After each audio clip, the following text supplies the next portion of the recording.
Sulat dito. Ano isulat? Ano sa kuma? Atele.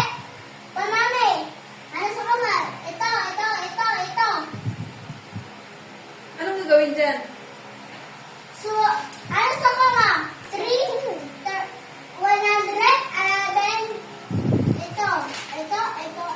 3. 3, wala 3 isa. Ha? 3, 0, dan. 3-0. Oo, sige, sulat dito. Yahoo! Ikaw na lang dyan, teacher. Sulat mo na lang. Hindi. Ako si teacher ay, marites ako. Ito siya. Ganon, teacher Jenny. Teacher din. Bakit ang teacher na assistant mo? Ano teacher?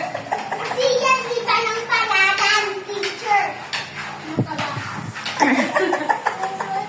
Sulat na naman. Isulat mo ah. Oh, dali. Ano ang question yan? Bakit 20 ang answer? Ito na sulat ko ah.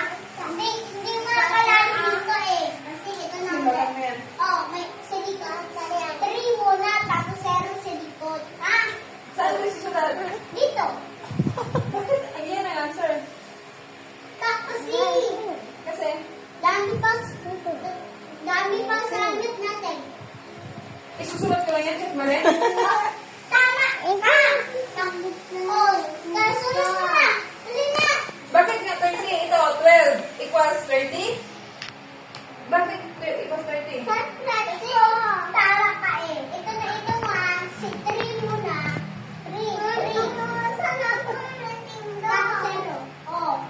Kaya, iwana. Ah, ako na. Anak ko na. Ano? Anong klase? Mga kaklase. Anong klase? Mga kaklase. Mali.